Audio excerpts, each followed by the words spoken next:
Well guys, figured I'd make a quick video on where we're at. Been working on this for probably the past 2 hours, and this is how far I got. So, got the engine pulled out, which was a piece of cake. Just the two lines there to the steering gearbox, and then motor mount bolts. That was it. Axles were pretty much the same story, just undo the brakes, shocks, and then the bolts for the springs.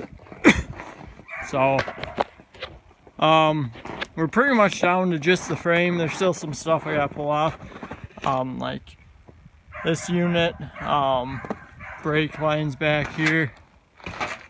Yeah, chop off the rest of the cab mounts. I pulled the motor mounts off, the sway bar, and then the steering gearbox. I think though, I'm probably gonna pull that steering gearbox off and then drag the entire thing in the garage once that car is out of there, so I can start welding it up, fixing those two bad spots. Then we can go get the frame redone. There's that crack I showed you guys before. I can't really tell how far down the frame it goes. Can't really see anything. Hopefully it just goes to that hole where that bolt is, but we'll see once I pull that off. And I think I mentioned before, this box will be getting moved to a 2-wheel drive position, so this bracket won't be on there anymore. Other than that crack and then the frame I showed you guys back here, gonna need to do a little bit of fixing up there, but shouldn't be too bad of a project. I am gonna add another plate along the inside, like I think I said before, just because it's a common area for these frames to rot out, so I will just beef it up a little bit there. Won't be driving this truck in winter once it's done at all, so shouldn't really ever have to worry about it rusting out again, but might as well beef it up while it's all apart. So that's where we're at. I gotta clean up, probably push these two axles over by these other two axles. This one's a Sterling and that one's another Dana 60. Those are Ford axles, of course. But yeah, the next big thing is to get the frame done.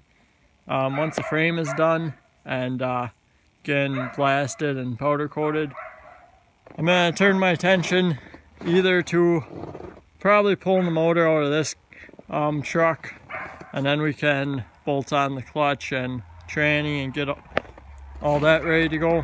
And then if I get all that done and they still haven't finished my frame, I'm gonna start going through these axles. I don't think I'm gonna go through and completely rebuild the things, but clean them up, paint them, new bearings, probably new kingpins. It will have crossover steering, that's why it's going to the 2-wheel drive position.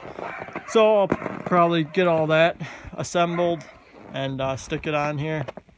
So that's the plan here. Now I know the original plan was to make this thing a dually. I think it's gonna stay a single rear wheel for the time being, mainly just because I want to get it done in time for the wedding, and I think that'll be the easiest way. So I'm just gonna try and find a box for it, regular box, and throw a regular bed onto it, paint her up, make it nice, and then eventually later down the road I think I'll convert it to a dually. So either way, I mean, it can be switched back and forth pretty easily, so I'm not too worried about it. So that's where we're at. Not sure what I'm gonna do with this motor yet. Got a couple ideas. I'd love to put it in my 80 Chev, the one that's got that 6.0 LS in it, but we'll see. I would need to find a tranny, and I don't know if I really want to do that, but we'll see. Maybe I'll try and find one and stick it in there. Would be pretty cool. But anyhow, that's the latest and greatest. Thanks for watching, guys.